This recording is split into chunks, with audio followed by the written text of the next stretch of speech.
हरे कृष्णा। आज चर्चा करने का प्रयास करेंगे 10वें अध्याय का 35 नंबर श्लोक। बृहत साम तथा सामनाम गायत्री छंद साम अहम मासानाम मार्ग शीर्षोहम ऋतूनाम कुसुमाकरः। बृहत्साम तथा सामनाम गायत्री छंदसामहं मासानां मार्गशीर्षोऽहं ऋतूनां कुसुमाकरः। संस्कृत देखिए। बृहत् साम तथा सामनाम। साम वेदों के गीतों में मैं बृहत् साम गीत हूँ। इससे पहले भगवान ने कहा था वेदों में मैं साम वेद हूँ। अब भगवान कह रहे हैं साम वेद में मैं बृहत् साम नामक गीत हूँ। ठीक। गायत्री छंद साम अहम। छंदों में मैं गायत्री मंत्र हूँ। मासानाम मार्ग शीर्षो अहम। महीनों में मैं मार्ग शीर्ष हूँ। ठीक। मार्ग शीर्ष चल रहा है शायद। ठीक। ऋतुओं में मैं कुसुमाकरः। वसंत ऋतु। ठीक। स्पष्ट है। मैं साम वेद के गीतों में बृहत साम हूँ और छंदों में गायत्री हूँ। समस्त महीनों में मार्ग शीर्ष अगहन तथा समस्त ऋतुओं में फूल खिलने वाली वसंत ऋतु हूँ। अब पैटर्न क्या है। गायत्री मंत्र के बारे में काफी चर्चा होगी, प्रभुपाद जी भी कहेंगे, टीका में कहेंगे। लेकिन मैं गायत्री मंत्र के बारे में ज्यादा कुछ जानता नहीं हूँ। क्योंकि गायत्री मंत्र के बारे में वही लोग जानते होंगे जो ब्राह्मण दीक्षित होंगे, और मेरी ब्राह्मण दीक्षा हुई नहीं है, तो मुझे गायत्री के बारे में ज्यादा कुछ पता नहीं है। I am accepting this. ये भी अपने आप में बहुत महान गुण है। हरी बोल। एक्सेप्ट कर लेना कि मुझे कुछ नहीं पता। मजाक कर रहा हूँ। जैसे ही सच में नहीं पता, सच में मुझे पता नहीं है गायत्री के बारे में ज्यादा कुछ, क्योंकि गायत्री के बारे में वही कह सकते हैं जो, वैसे गायत्री के बारे में पब्लिक में बोलना भी नहीं चाहिए। और गायत्री मंत्र बड़ा डिस्क्लोज रहता है। जो ब्राह्मण दीक्षित होते हैं उन्हीं को पता होता है। तो गायत्री के बारे में ज्यादा कुछ पता नहीं, लेकिन जितना टीका में लिखा है उतना मैं बता दूंगा। ठीक है। गीता भूषण टीका। वेदों में मैं साम वेद हूँ, भगवान पहले कह चुके हैं। यह पहले भी कहा गया था, परंतु यहाँ भगवान अब विशेष रूप से कह रहे हैं। क्या कह रहे हैं देखिए। साम अर्थात ऋग्वेद के शब्दों पर आधारित गीत। मैंने पहले भी कहा था साम वेद में मीटर्स होते हैं, साउंड होते हैं, वो गाया जाता है साम वेद को। और गुरुकुल में, जो रांची में गुरुकुल है, जो दास गादा प्रभु जी चलाते हैं, तो वहां के बच्चे साम वेद को गाते हैं। तो साम वेद ऋग्वेद के शब्दों पर आधारित गीत होता है। तो साम वेद में बहुत सारे गीत हैं। तो उन गीतों में भगवान बृहत साम नामक गीत हैं। ठीक है। तो इनमें बृहत साम, जो त्वाम इद्धि हवा महे, ऋग्वेद 6.46.1 से प्रारंभ होता है, वह विशेष है क्योंकि इसको रात्रि के अंत में इंद्र की महान शक्ति के गुणगान में गाया जाता है। कहने का मतलब है कि बृहत साम इस प्रकार का गीत है जिसको इंद्र के लिए गाया जाता है रात्रि में, तो इसीलिए वो स्पेशल है। ये मतलब इंद्र का गुणगान होता है उस गीत से रात्रि में, तो इसीलिए भगवान की विभूति है बृहत साम। ठीक। छंदस अर्थात नित्य अक्षर श्लोकों में मैं गायत्री हूँ।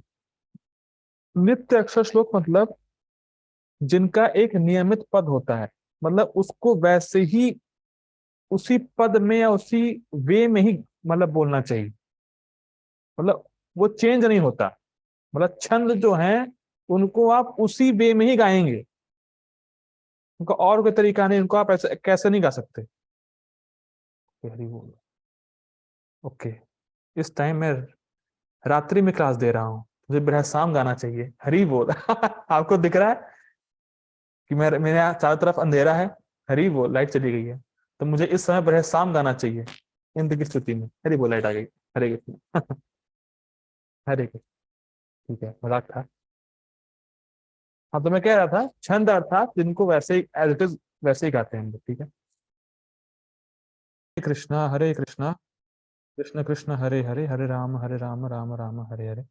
असल में लाइट चली गई थी तो वाईफाई बंद हो गया था, तो इसीलिए डिस्कनेक्ट हो गया था। ठीक है, हरे कृष्णा। हम लोग शुरू करते हैं। तो मैं कह रहा था कि जो गायत्री होता है उसको वैसे ही उस वे में गाते हैं। ठीक। तो उन छंदों में भगवान गायत्री हैं। क्यों? यह उत्कृष्ट है क्योंकि यह तीन द्विजातियों के द्वितीय जन्म का हेतु है। द्विजाति मतलब जिनका दोबारा जन्म हुआ है। तो तीन द्विजाति होते हैं, खाली ब्राह्मण ही नहीं। ब्राह्मण का भी दूसरा जन्म होता है, क्षत्रिय का भी होता है, वैश्य का भी होता है। ये लोग दूसरा जन्म मतलब अर्थात जब जनेऊ वगैरह पहनते हैं, जब दीक्षा वगैरह द्विजातीय संस्कार होता है, तब गायत्री मिलता है गुरु से। तो गायत्री लेते हैं तो उनका द्विज जातिया मतलब दोबारा जन्म हुआ माना जाता है। मतलब गायत्री एक तरीके से मदर है उसकी, द्विजातिया जो है। ये तो हेतु है गायत्री, तो इसीलिए गायत्री बड़ा स्पेशल है। ठीक है। साथ ही श्रुति के अनुसार यह ब्रह्म से अभिन्न है। गायत्री व इदम सर्वम भूतम यद इदम किम च। गायत्री यह सब कुछ है जिसका भी अस्तित्व है। अभी एज स्वीकार करिए इसको, मुझे पता नहीं क्या मतलब है। छांदोग्य उपनिषद 3:12-1। बस इतना पता है गायत्री मंत्र बहुत पावरफुल है, और मैं ही कह सकता हूँ बस। और गायत्री मंत्र का कुछ कुछ निरूपण भागवतम के पहले श्लोक में होता है। सत्यम परम धीमहि, तो वहां पर टीका में लिखा लिखा रहता है। मुझे ज्यादा पता नहीं है तो मैं ज्यादा बोलूंगा नहीं। ठीक। मासों में मैं अन्य मासों से उत्कृष्ट मार्ग शीर्ष हूं, क्योंकि इसमें नवधान्य आदि संपत्ति प्राप्त होती है। मतलब नवधान्य मतलब नए धान उत्पन्न होता है, नया धान आता है। जैसे लोहरी, अभी लोहरी आया था ना, तो लोहरी तो मार्गशीर्ष में आता है वो। लोहरी, या हम लोग कहते हैं मकर संक्रांति, और साउथ में बोलते हैं पोंगल।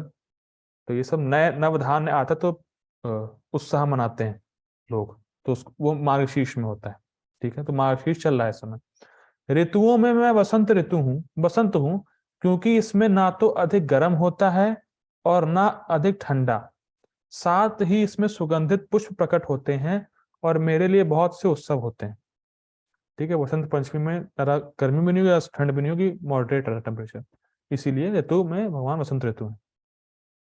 तात्पर्य, जैसा कि भगवान स्वयं बता चुके हैं, वे समस्त वेदों में सामवेद हैं। सामवेद विभिन्न देवताओं द्वारा गाए जाने वाले गीत का संग्रह है। स्पष्ट टीका में देखा था। इन गीतों में से एक बृहत साम है, जिसको ध्वनि सुमधुर जिसको जिसकी ध्वनि सुमधुर है, और जो अर्धरात्रि में गाया जाता है। किसके लिए? इंद्र के लिए। टीका में देखा था। संस्कृत के काव्य के निश्चित विधान हैं। इसमें लय तथा ताल बहुत ही आधुनिक कविता की तरह मनमाने नहीं होते। ऐसे नियमित काव्य में गायत्री मंत्र मतलब लय और ताल वैसे के वैसे ही रहेंगे, उसको आप चेंज नहीं कर सकते। ऐसे नियमित काव्य में गायत्री मंत्र, जिसका जप केवल सुपात्र ब्राह्मण द्वारा ही होता है, सबसे अधिक महत्वपूर्ण है। मतलब ये नहीं कि आप कुछ नियम पालन नहीं कर रहे हो, गायत्री मंत्र भी कर रहे हैं, तो वो गायत्री मंत्र आपको फल नहीं देने वाला है। आपको नियम पालन करने होंगे, सतोगुण में होना पड़ेगा। गायत्री मंत्र का उल्लेख श्रीमद् भागवतम में भी हुआ है, जहां तक स्मरण हो रहा है, पहला श्लोक। चूंकि गायत्री मंत्र विशेषतया ईश्वर साक्षात्कार की ही निमित्त है, इसीलिए यह परमेश्वर का स्वरूप है। मतलब गायत्री मंत्र के द्वारा भगवान श्री कृष्ण की उपासना होती है। ठीक है। लेकिन लोग सोचते हैं कि गायत्री मंत्र किसी देवी की उपासना, गायत्री देवी की उपासना होती है। नहीं नहीं नहीं, गायत्री मंत्र से भगवान श्री कृष्ण की उपासना होती है। ठीक है। यह मंत्र आध्यात्म में उन्नत लोगों के लिए, मतलब जिसको ब्राह्मण दीक्षा चाहिए होगी, वो मतलब उसको गायत्री मंत्र मिलता है। जब इसका जप करने में उन्हें सफलता मिल जाती है, तो वे भगवान के दिव्य धाम में प्रविष्ट होते हैं। बहुत गंभीर लाइन है, लेकिन इसका मतलब मुझे समझ में आया नहीं, क्योंकि मुझे गायत्री के बारे में ज्यादा कुछ पता है नहीं। गायत्री मंत्र के जप के लिए मनुष्य को पहले सिद्ध पुरुष के गुण या भौतिक प्रकृति के नियमों के अनुसार सात्विक गुण प्राप्त करने होते हैं। पहले आप सतो गुण में आएंगे तब गायत्री मंत्र को ठीक ठीक बोल सकते हैं जिससे आपको फल मिले। ऐसे तो गायत्री मंत्र बोलने वाले हर कोई मिल जाएगा आपको रोड पे।